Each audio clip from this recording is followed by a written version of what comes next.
In this lecture, we will discuss about the losses and efficiency in DC machines.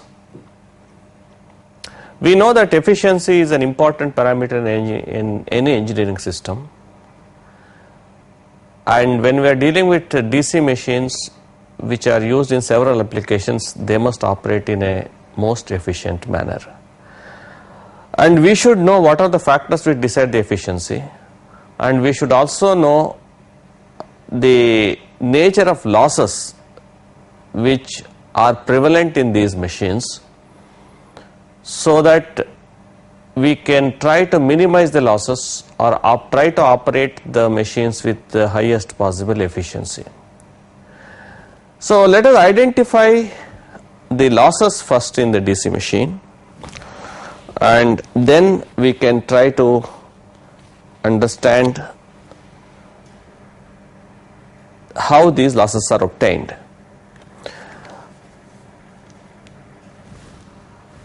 There are losses which depend upon the load.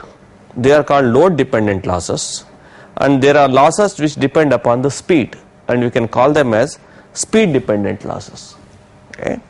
That means in any given DC machine we may find a fixed loss and we may find a variable loss. That means the one doesn't change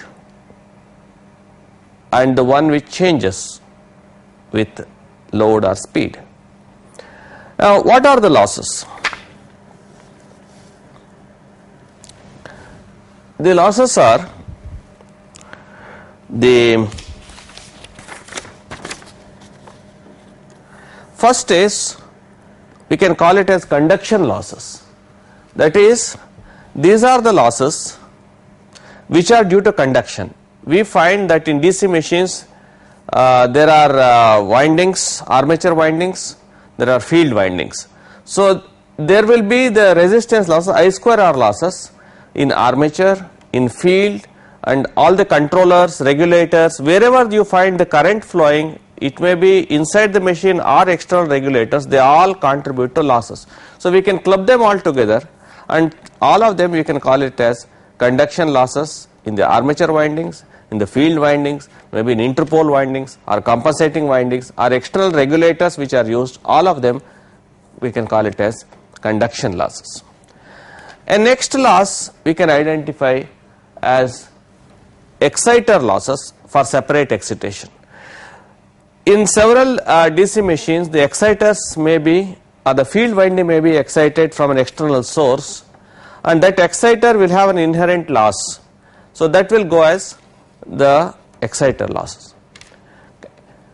Now the next loss is the core loss. That is the loss in the core. They are broadly called hysteresis and eddy current losses, and they are available, they are prevalent in the armature winding. Okay. In the armature core, because in the armature the flux is varying with time, and that leads to both hysteresis and eddy current, and that would be depending upon the frequency of oscillation, which in turn depends upon the speed of operation. So you find that this may be depend upon the operating flux and operating speed, whereas the conduction losses will depend upon the current, operating current, and this depends upon the operating flux. So we find these are the important losses. Okay. Next we also have what is known as a pole phase loss. That is, this is prevalent on the pole phases because as a reflection from the armature, because of the rotation, there will be some pulsating fluxes which are linking the pole phases, which may not go deep into the pole, but on the pole phase, so they give rise to additional losses because of fluctuating flux linking them, and some additional heating may be occurring in the pole phases. So these are called pole phase losses prevalent in large machines. Okay, then we have the brush contact loss. Brush contact loss is there will be, whenever the current flowing through a brush and making a contact, there would be a voltage drop across the brush, and that voltage drop into the current in the brush will give rise to a called a brush contact loss. So thus this also may be quite significant in some machines. So that has to be accounted for. Next is called a brush friction loss. That is, the brush is rotating, this is a mechanical loss. Because of the friction between the brush and the commutator, we get this brush friction loss. The other loss, we can call it as the bearing friction, because when there is a bearing, when there is a rotation and that faces some friction, so there will be a bearing friction loss. Okay.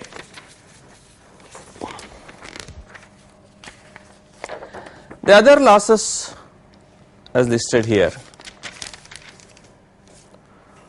are like windage losses. Windage losses are when the rotor is rotating and there is a narrow air gap and there is a friction of the wind with high speeds, that results in what we know as windage losses, that is in the air gap.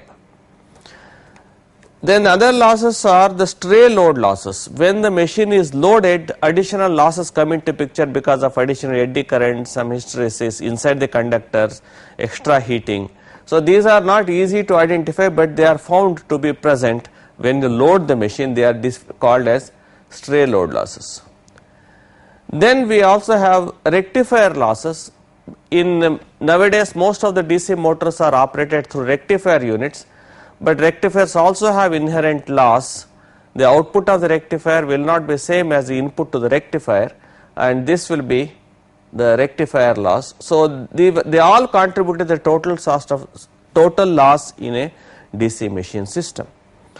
Okay, having identified these losses that is prevalent in a machine, we can define an efficiency in the normal manner, which is an output power divided by input power, P(O) by Pi, say. Now if small p are the losses, then the output power will be equal to P input minus P loss, small p let us say, and that divided by P input. So it will become 1 minus loss divided by P input. So this is an efficiency. So if you want to know the efficiency at any given operating condition, we must know what is an output and what is an input, and if we know the input, then output will be the input minus the losses. Okay. So now having identified this generality of losses, let us try to see how are these losses prevalent in different types of DC machines. Mainly we can look at the shunt and series machines. Let us look at the shunt machine. In a shunt machine, how the losses are prevalent. Now in shunt machine we can consider that normally the voltage is fixed at the terminal and the field current is also normally fixed, and we can say the flux is also fixed. So normal voltage, normal fixed voltage and normal flux. So if the voltage and flux are fixed, then we can identify certain constant losses. We can say what are the fixed losses in a DC shunt machine. We can say the field losses are fixed because the field current is fixed. The regulator losses would be fixed with the field regulator, maybe for a given condition. Then the core losses are fixed, assuming at a constant speed. The frequency of the armature currents are fixed. So the flux is fixed, the frequency is fixed, therefore the core losses are fixed. And then the mechanical losses, that normally we need for FW. FW means friction and windage. Friction and windage losses, which are dependent upon the speed, that will also be fixed. So we identify in a shunt machine the fixed losses are the field losses, the core losses and the friction windage losses. And the losses which are proportional to current are the brush contact. In shunt machine, across the brushes we can assume a constant voltage, and the loss will be then proportional to the current in the that is current fed to the machine through the brush, that is one proportional to current. Then there is another quantity in a shunt machine which will be proportional to current square, that means all the armature I square R losses, that will be proportional to the load square.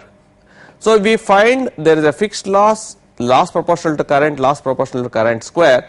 So if you want to total all the losses, we can say P equal to some constant K naught plus K1 into I1 plus K2 into I square, K1 into I into plus K2 into I square. So there is one fixed loss, loss proportional to current, loss proportional to current square. So this is how, as we have indicated here, we can get this as an approximate loss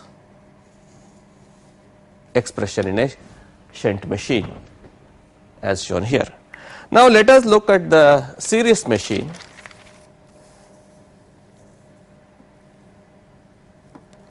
In a series machine, while the terminal voltage may be fixed, but the speed and current are not fixed. Both the speed and the current, they vary with load. With the result, but however, we can more or less assume that the speed into current is approximately constant in a series machine.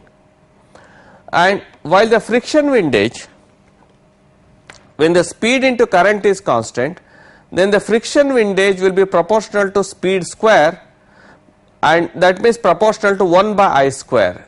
So as the speed increases, friction windage go as square of that, but as the speed is inversely proportional to current, so as the current increases, speed decreases and the friction windage would decrease as inversely proportional to square of the current.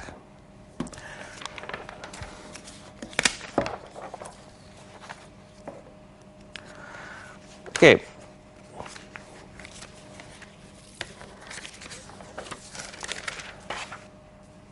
Therefore, in a series machine,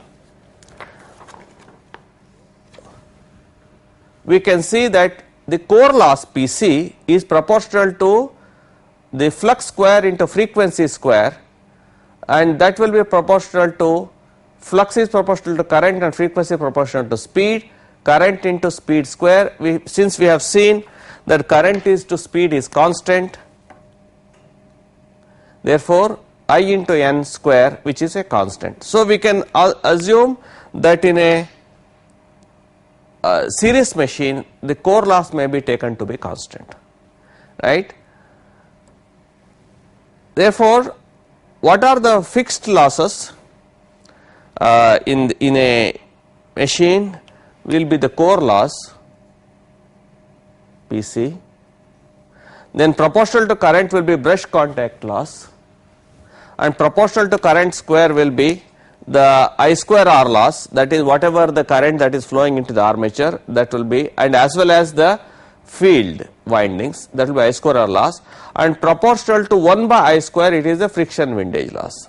So total loss, if you sum up these, can be, there is one which is a constant loss plus one proportional to current, there is another proportional to current square, and another proportional to the inverse proportional to square of the current, that is friction windage, and efficiency will be 1 minus per unit value of P. This is the, if you say this is the per unit loss, then efficiency will be 1 minus P. So we identify both in shunt and series machine now what will be the nature of losses and how they depend upon the load and speed. Okay. Now with this we can compare the two schemes. In a shunt machine, for example, we have seen that if you want to write efficiency versus current, if this is the total ideal input, so from the input there are certain losses are there, the fixed losses, let us say which is K1, and there is another loss that is 1 K2 into the current I, and then another loss which is some K3 divided by I, and then you have this efficiency in the case of shunt machine.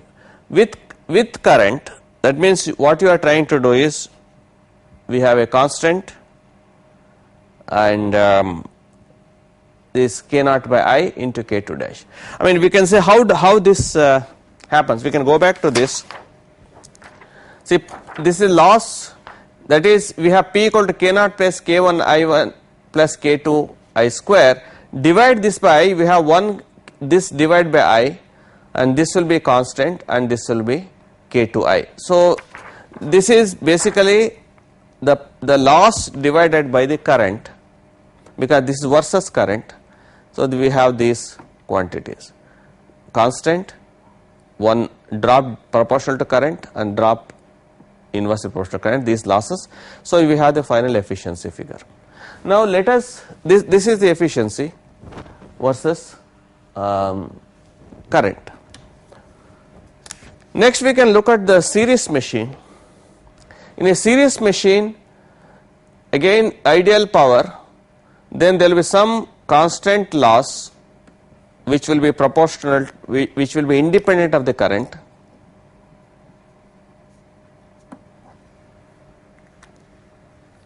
If you divide this, that is we have seen series that divide by I, because this is efficiency, this is the power, and for efficiency you must know, you must divide the denominator by I. So this will be K2I. There is another which is K naught by I, that means you are dividing this expression by I, and this will be K3 by I cubed. Okay, so this will be 1 I and this will be I cubed, and you have the curve of efficiency versus current.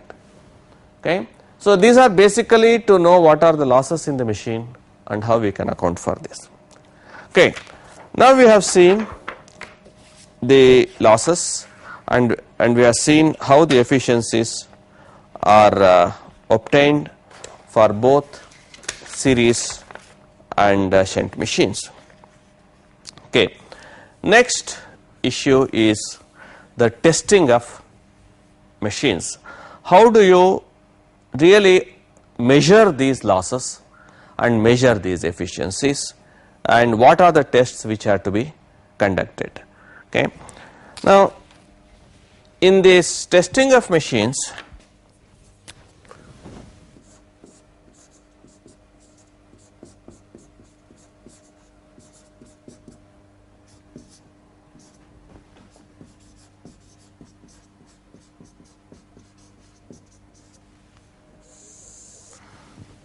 we must understand why do we conduct test. We conduct test primarily, so let us say why conduct tests or why conduct experiments on the machines.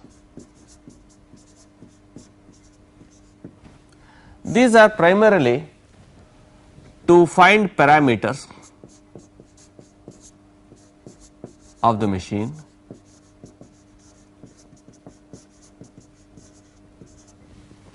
and next is to obtain performance.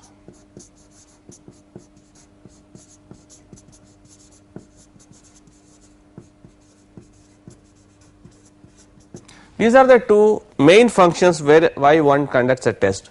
These parameters are required if you want to model a machine for any analysis. That means its resistance, inductances, or electrical parameters, mechanical parameters have to be determined by tests.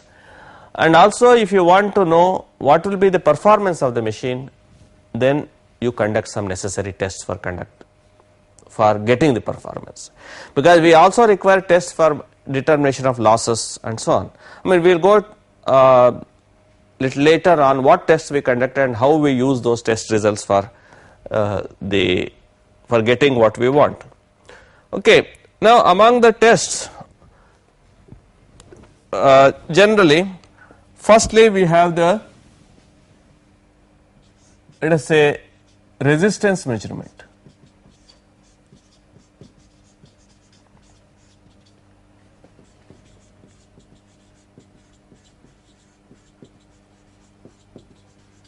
When once you have the, if you have a DC machine, first thing you would like to know is what are the resistances.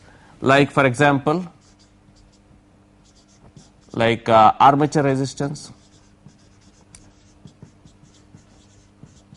field resistance, then interpole resistance, and if you have compensating windings. These are all you would like to know.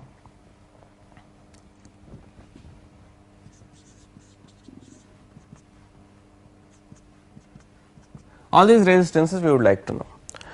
Now, how do you obtain them? How to obtain the resistance? We obtain normally by three methods.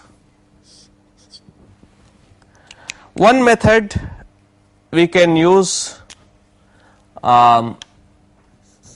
voltage current method.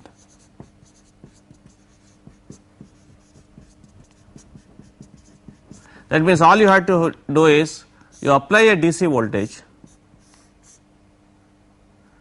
and measure the current through that whatever resistance you would like to measure.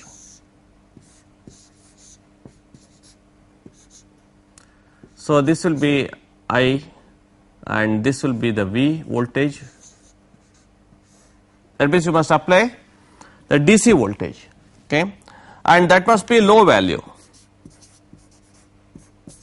so that the current should not exceed, is most important. For each of the winding, the current should be within limits.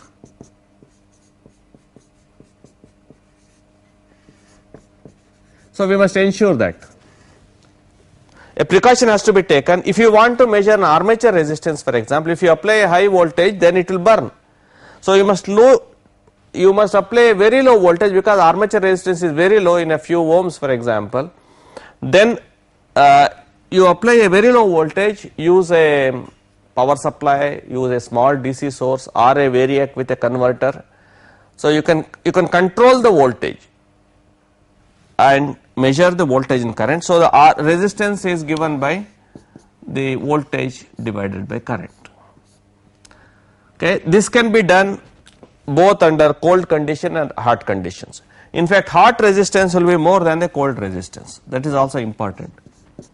Hot resistance is more than the cold resistance, and since the machines may be operating in hot conditions, normally one may be required to know also the hot resistance. Okay.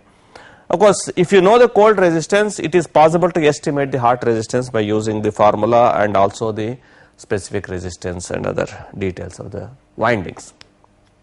Okay. And we may know that armature resistance normally has a low value, whereas shunt field resistance will have a high value, series field resistance will have a low value, interpole also will have a low value, and compensating winding will also have a low value. Okay, we have seen one method of measuring the resistance. The other method is by what is known as the ohm meters.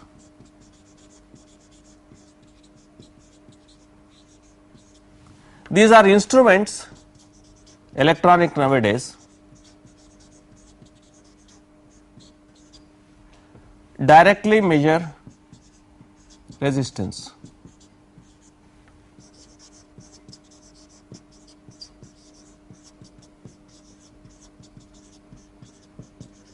So this is, if you have an accurate ohm meter, you can they are measured digitally, and accurately it can measure low values of resistance or the values of resistance prevalent in the windings.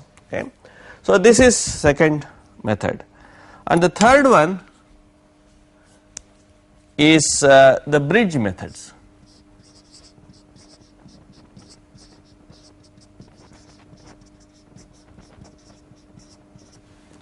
So, bridge methods of measurement, here the types of bridges are prevalent are Wheatstone bridge,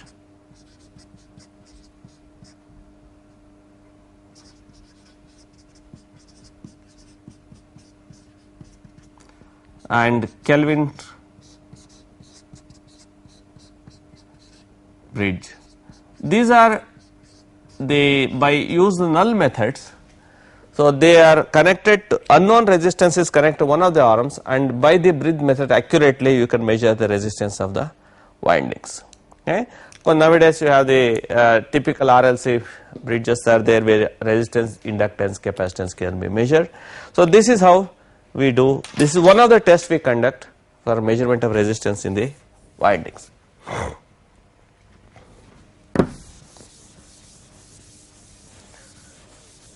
Okay. The next test which is most important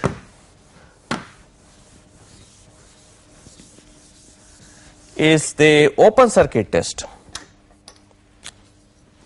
Second test you can say is the open circuit or no load test.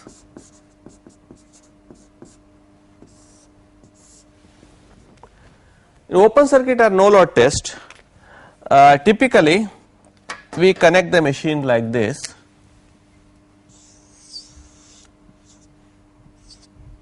It is driven by a prime mover. The machine is driven by a prime, it can be another DC machine, and the field current is varied.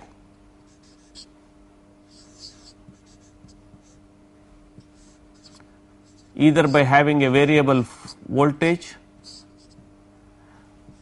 or by a voltage with a resistance, whatever. So, we vary the field current. That means the current in the field line is varied, and this is the speed omega m in which it is driven, and we measure the resistance, we measure the voltage across the armature by connecting a voltmeter. The voltage, let us say, is EA. Okay. So, the procedure is take the DC machine, have a separate excitation to the field so that you can vary the field current from 0 to full value, then connect it to a prime mover to drive it at the appropriate speed, and we get what is known as the open circuit characteristics or magnetization characteristics. So, we have the voltage EA versus IF, which typically looks like this, and it will also undergo a saturation above certain value, and this may be the increasing field current, but when you go to some peak value or maximum value, then if you return the path, then it will not retrace the same path because of the magnetic hysteresis. So, you find this as decreasing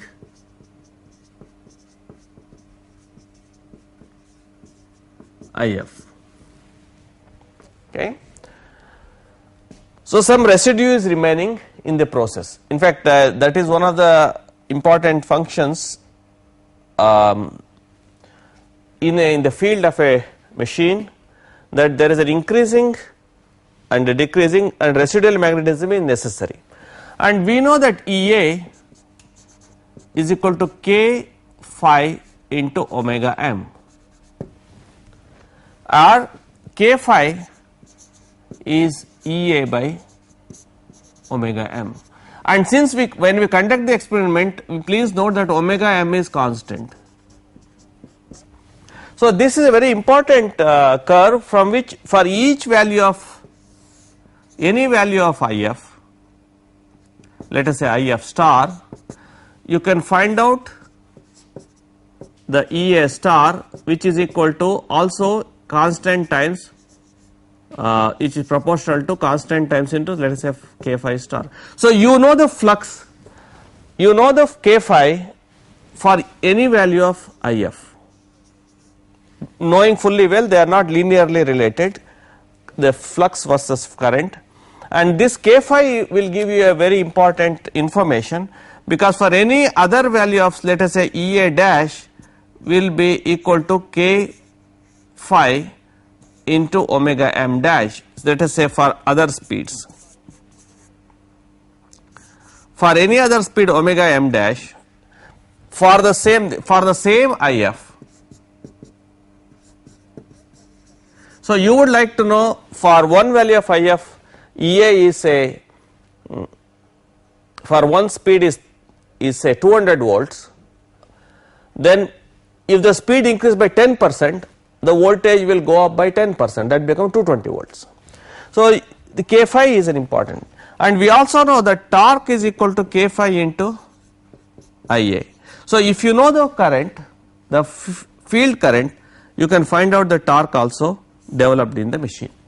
So, this is a important parameters of the open circuit characteristics. Okay. So, we have in this transparency I have shown whatever we have discussed, that Ea is K phi omega m and K phi is equal to Ea by omega m. So, from open circuit test, open circuit characteristics, we get K phi versus if. So, for another speed omega m dash, Ea dash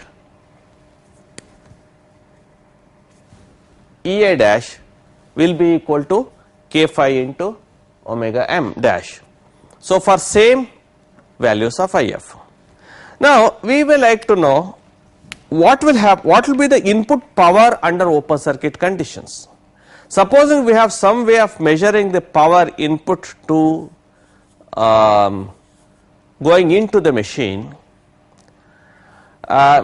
then there should be a way of determining certain losses.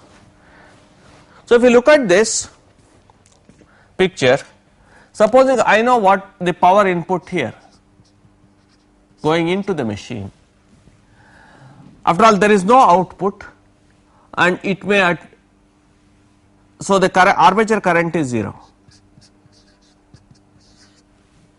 Therefore, all the power input under open circuit condition going into the machine to drive it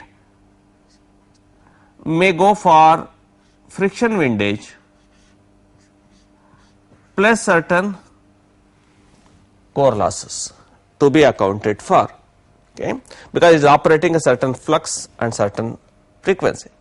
So, the no load supposing we can somehow find the input going under this, so we can find out the sum of these two losses, that is Fw is friction windage and Pc is the core loss. Okay.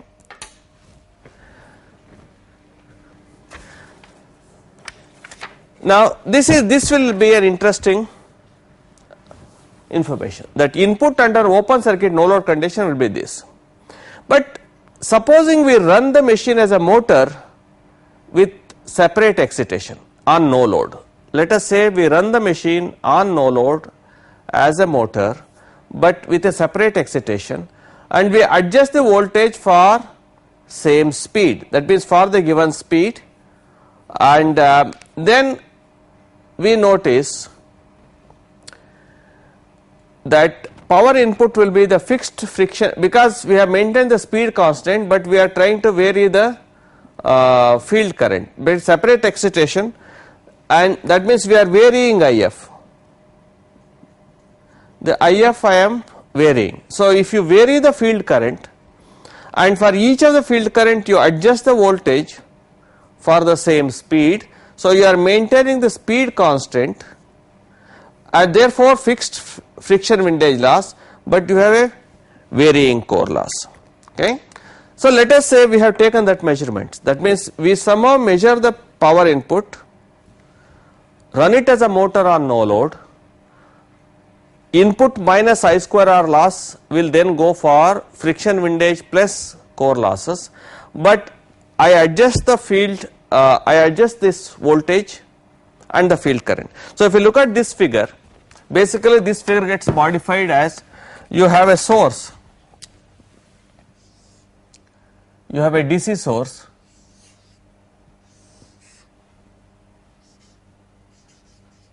which is variable. Okay. This source is variable and it passes a current I, and this is also variable. What we mean is this is separately excited and this voltage DC is varied at each piece. So, the omega is constant. So, for each field current you adjust the voltage for this. So, you are operating machine at the same speed at different flux and same speed, therefore, frequency of the rotor conductors will be same. Therefore, we have the this results, the fixed friction windage and varying core loss. And if I plot this value of the input, because the core loss is proportional to phi square because the frequency is fixed. So, when it is proportional to phi square or the flux square, which is proportional to flux density square, which is also proportional to V square. So, increase voltage means increase flux. Okay.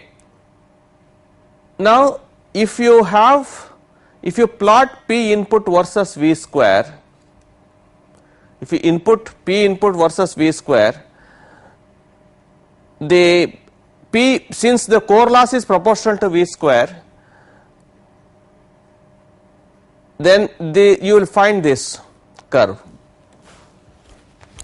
that is the power goes as that is power input is proportional to V square, let us say kV square,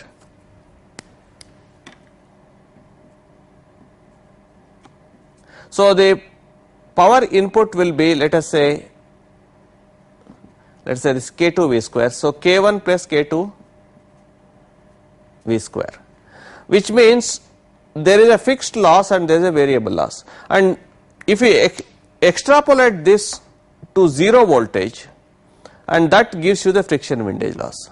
So, we now have a method, of separating the core loss from friction windage loss for any operating voltage, that is for any operating flux conditions.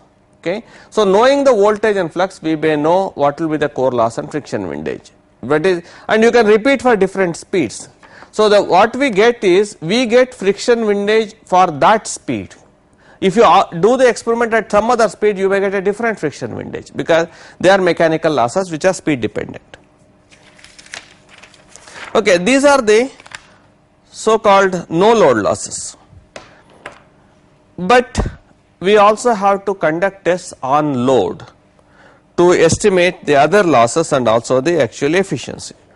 So, we have the need to conduct the load tests to obtain the efficiency. Okay. Now, the methods of conducting the load test, we want to load a DC motor or a DC generator so that it will carry the rated current or the rated load. In small machines, we can do direct load tests. Directly you can load them by some of the loading arrangements prevalent, but for very big machines we conduct what is known as a back-to-back test. That means we find two identical machines connected back to back, and the supply is mainly for augmenting the losses. So, we will discuss it a little later. Then the third alternative is to estimate losses and separate the losses and find out the efficiency under normal operating conditions. So, we have the third case, direct load test, back to back test, and loss summation test. So, let us look at each one of them. Okay. Now, direct load test either on motors, because we are confining mostly to motors, because generator test is fairly straightforward, you just connect it to a external load and conduct the load test. Let us say this is the direct load test on the motor. So, you take the motor, connect to the supply, okay. Here is the supply,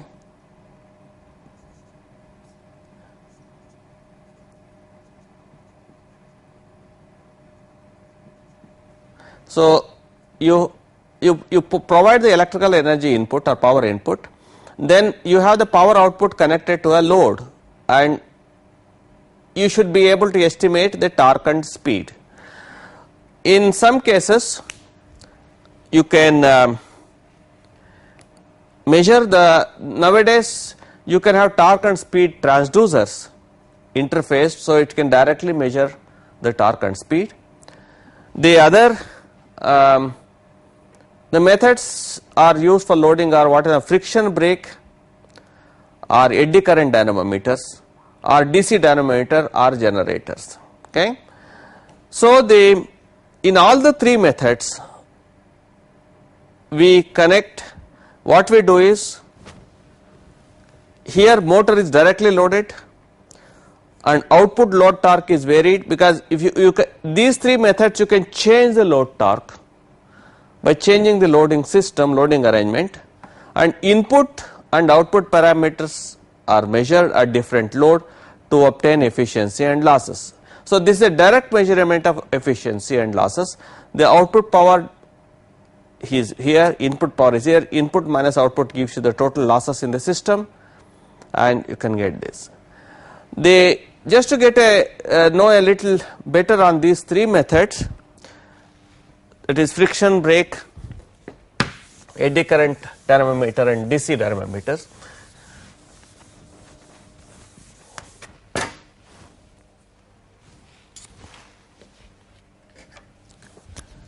The friction brake or direct mechanical brake. So,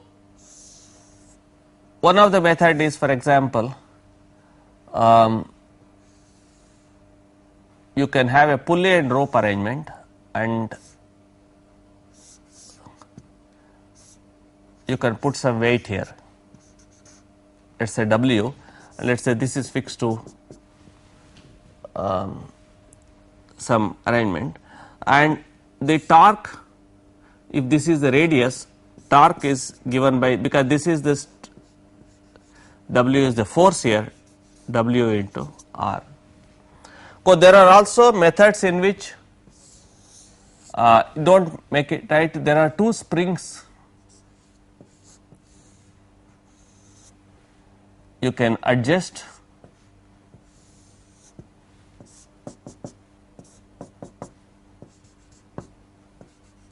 Let us say W1, W2, and depending upon which is the slack side and the tight side, the net torque coming will be equal to W1 minus W2 into the radius. So, this is how you can directly obtain the torque, and then of course you can directly measure the speed by a tachometer. Therefore, if this is the motor and which is connected to a friction brake through this, and you can measure the torque and speed. This is friction brake.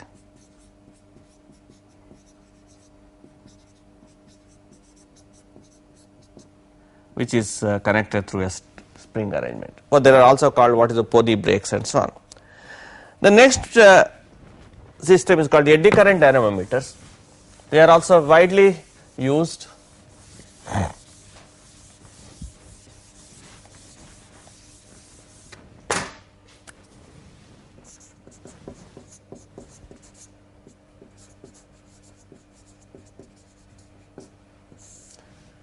So, here there are eddy current dynamometers, you can say typically it may have a disc, and by this rotation there is a force, eddy currents are induced, and effectively as you increase the excitation, this is a magnet type of thing, and by adjusting this current, excitation current, the eddy currents are varied, induced eddy currents get altered, and there is some monitoring system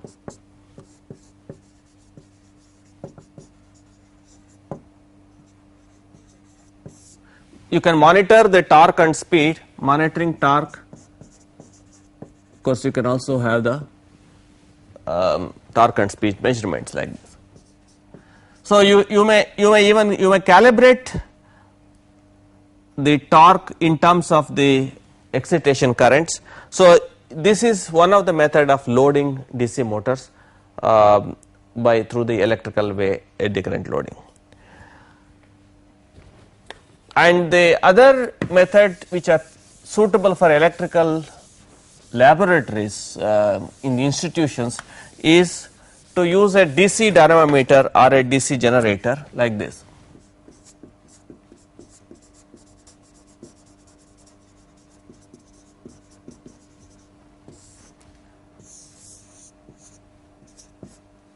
You have a DC motor, couple it to a generator, DC generator, and preferably you have a separate excitation.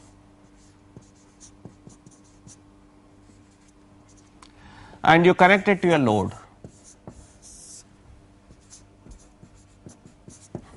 Now, if this is operated as a generator, of course, nowadays we can also have power electronic controllers, which can be a 4-quadrant drives. This can also be a 4-quadrant drive.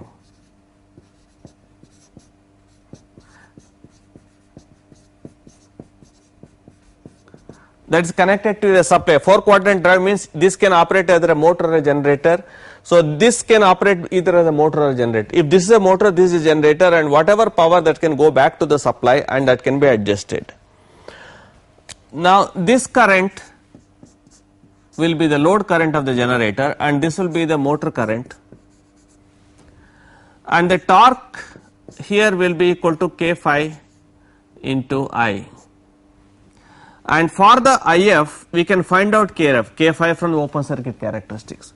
So, from IF, the field current, find K phi from open circuit characteristics. So, you conduct a test, if you know the open circuit characteristic, you know K phi, then the torque can be estimated, and of course, speed can be measured.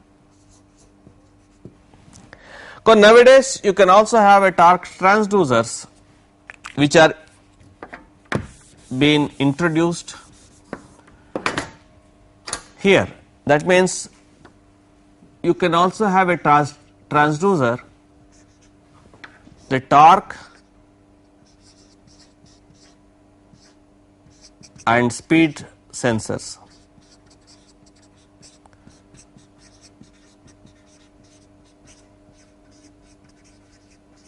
So, they are also available, and which can accurately measure the torque and speed, and this will be very useful for transient dynamic studies where transient torques can also be measured. So, these are the direct load tests which are prevalent, either use the friction brake or a eddy current dynamometer or a DC dynamometer, and DC dynamometer fed to directly loading, which will be only one way power flow, or it can be connected to another electronic converter which can work on a 4-quadrant drive, so that the input power, extra power is not wasted, goes back to the mains.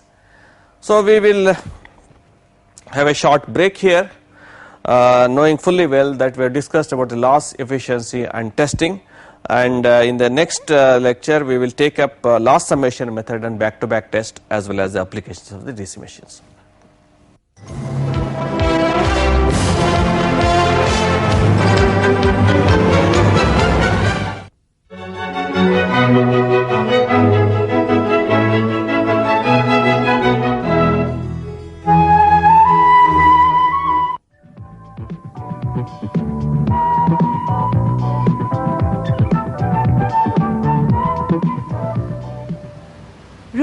is the process of producing different components by plastic deformation of work material by passing it between rotating rolls. The process is called longitudinal rolling if the forming rolls are rotating in the opposite directions and flow of work material is along the length of the job and perpendicular to the central line of the rolls. By this process, we can produce products like bars of different cross sections, steel for constructional work,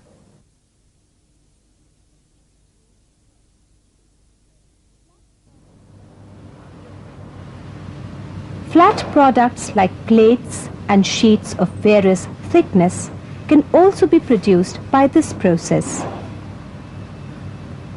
Another version or type of rolling process is transverse rolling. Let us have a look at a transverse cold rolling machine.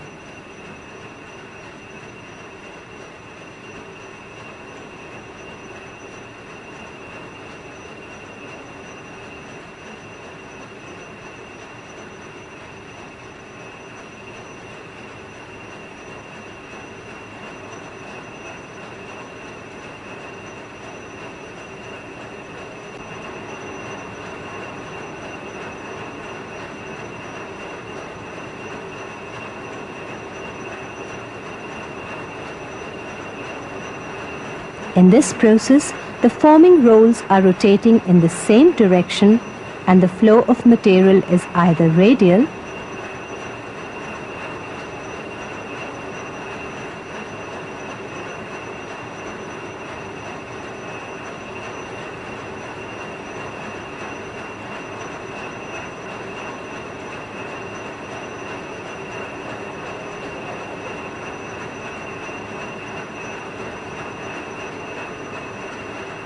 or the flow of material is along the axis of the job, which is also parallel to the axis of the forming rolls.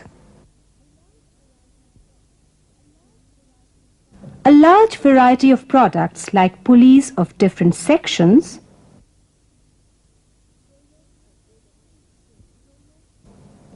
rollers for overhead cranes, cycle freewheel,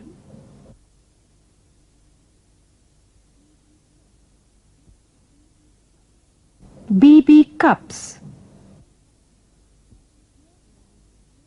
gear blanks, and gears can be easily produced by this process.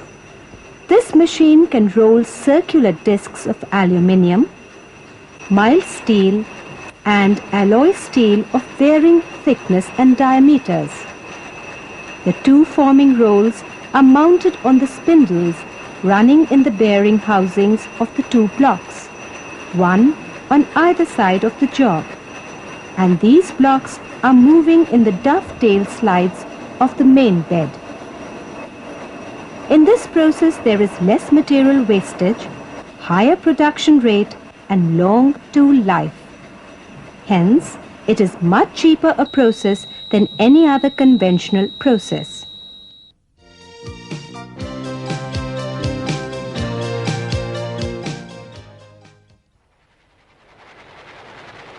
Nobody can deny that we can travel faster, much faster than ever before.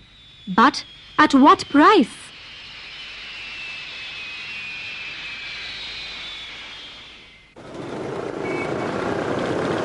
Increased air, land and noise pollution,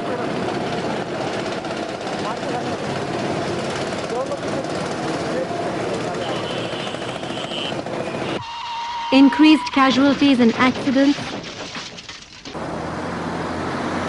rapid depletion of petroleum resources,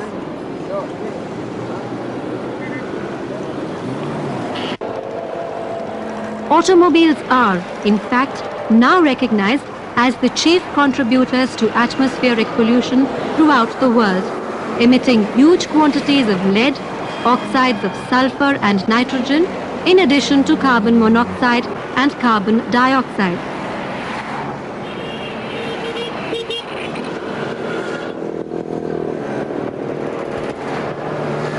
Road accidents also take a heavy toll. In India alone, about 40,000 people die every year and over 1 million are injured, and these numbers are rapidly increasing year after year.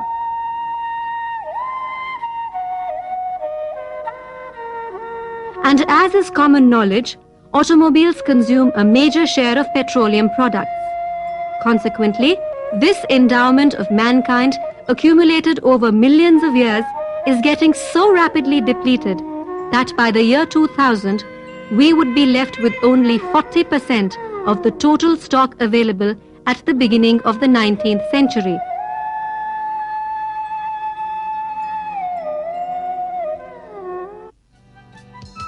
Another major achievement of technology is the phenomenal increase in the energy availability per person, thanks to huge thermal and nuclear power plants. But this glitter of power availability too hides a lot of litter. Superthermal power stations of today are responsible for enormous pollution of their surroundings.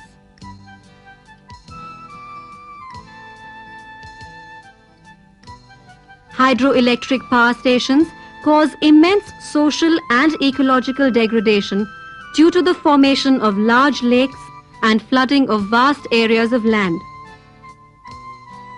And the hazards of nuclear power have only recently been highlighted by the Chernobyl accident. No one can deny the remarkable achievement of modern medicines. Yet, it is also a fact that many of the modern drugs have serious side effects.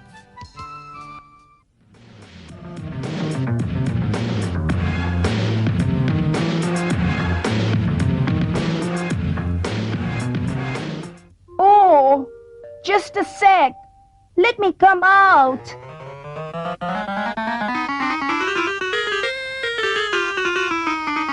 Hello? Did you say I should introduce myself? Well, Video is my name. I'm thrilled with the opportunity to unleash my potential, be it for teaching, learning, or for any other type of communication. Video medium is the most powerful and versatile of all audiovisuals. I really wonder why people look for any other medium when I am at your service.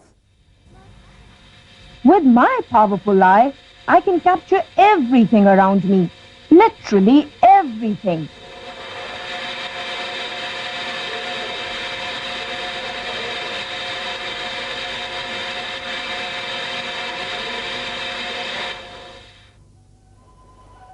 I can bring the outside into inside by capturing live events in real time with full colors and sound effects.